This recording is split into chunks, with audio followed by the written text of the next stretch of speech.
Welcome everyone to another edition of Play It Through, and on this edition it's Mario's Time Machine, brought to us by Software Toolworks and Radical Entertainment.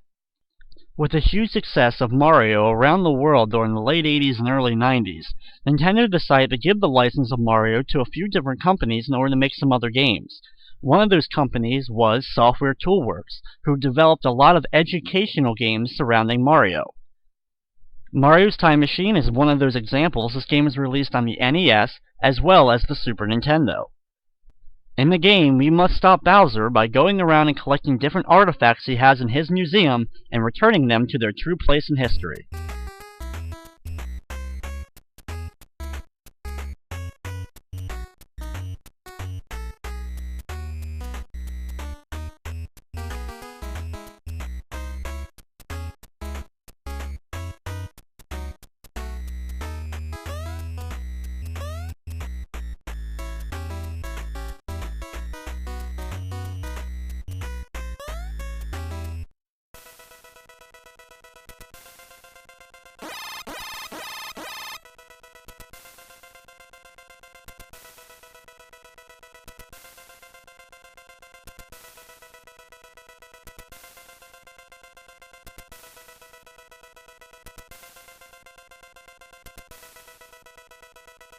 So as we see in the intro, Bowser not only has these historical artifacts he's captured, but he's also captured Yoshi.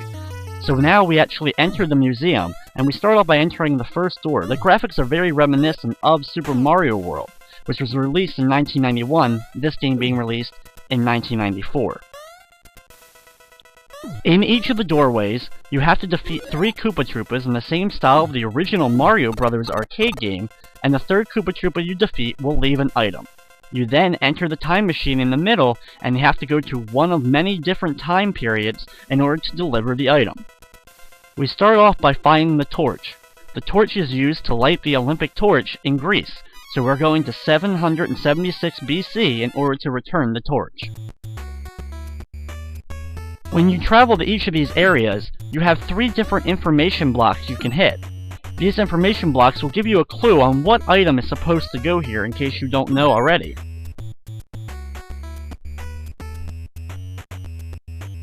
Sometimes getting these information blocks can be rather tricky, but a lot of them, as long as you have a basic understanding of history, you should be able to figure out where most of these items are going to go.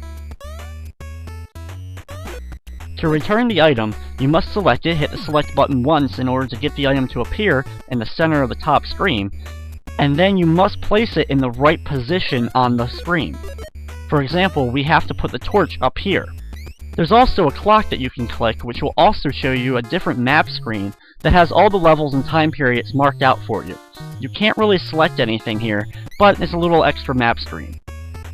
So now we return the torch by selecting it and pressing start while standing on top here, and that returns it to its original place. Each door in Bowser's museum actually contains 2 items. I'm going to go through once going from left to right, and then return going from right to left to complete each one of the rooms. In the second room, we get an apple. This apple has to be returned to the rightful place so that Newton can see it and discover gravity. The right time place for this is 1687.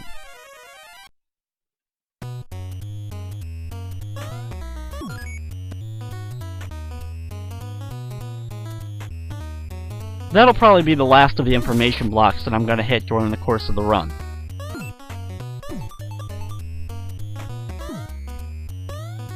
Travel up here along the Koopa Troopas, and just for your information, you can't actually die in this game.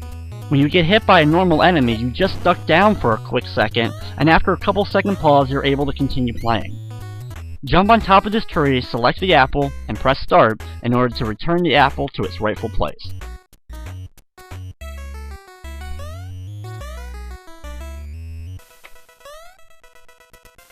Hitting the Koopa Troopas during this part has a little bit of bad hit detection when it comes to hitting the blocks below them. So once in a while you'll hit them and you'll realize that they keep walking. Sometimes for whatever reason it doesn't go through every time. After defeating the third one here, we grab an egg. The egg is a dinosaur egg, so we have to return it to the earliest time we have, which is 80 million BC.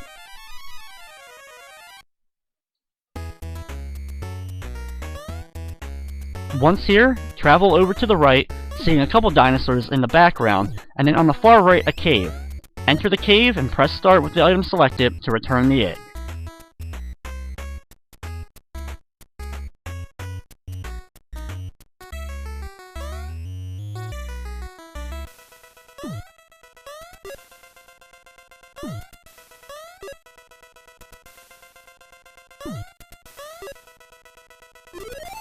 The item we get in this room is the steering wheel. The steering wheel is actually for Magellan's ship, so we actually have to return to him so he can continue sailing around the world. The correct time frame for this is 1520. I'm still not quite sure exactly what those onion-type enemies are supposed to be in the game. The other ones make sense towards Mario, but that one's a little bit weird. On the far end of the ship is where you're supposed to place it, place the wheel, and now go on to the next room.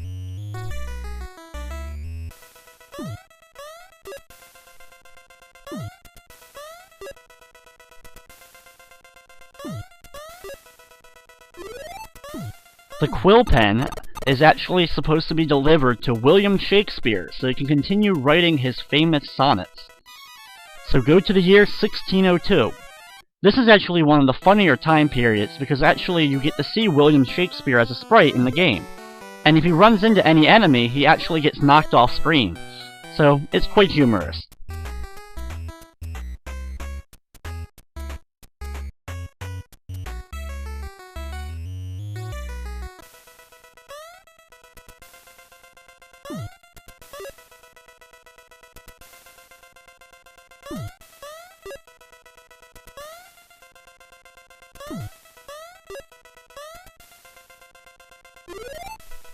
Next up is a throne. Now this is probably one of the weirder items that you get throughout because you're not quite sure exactly whose throne it's supposed to be. But it's actually supposed to be Cleopatra's throne, so go to the year 31 in order to actually deliver it back to her. Just like William Shakespeare, she actually does appear here. And as you can see, if she walks into an enemy, she does get knocked off screen. However, if you go off just a little bit to the left and come back, she will respawn. But you don't need her on screen in order to complete the level.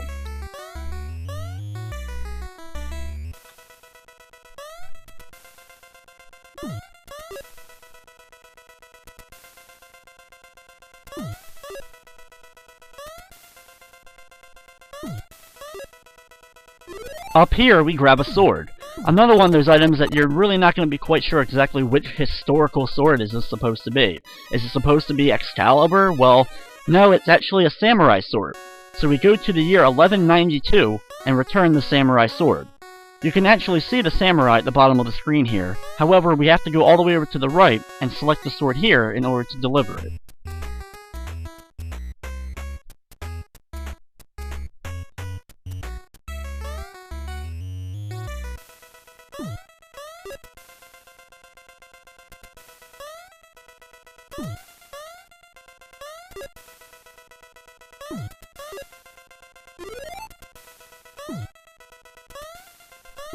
The physics equation.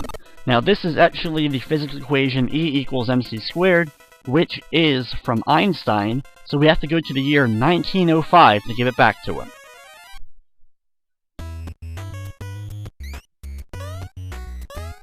Even though there's two chalkboards with equations on it, you actually have to give it to the second one over here. Selecting on the first one will be a negative and you'll be returned back and have to do it all over again.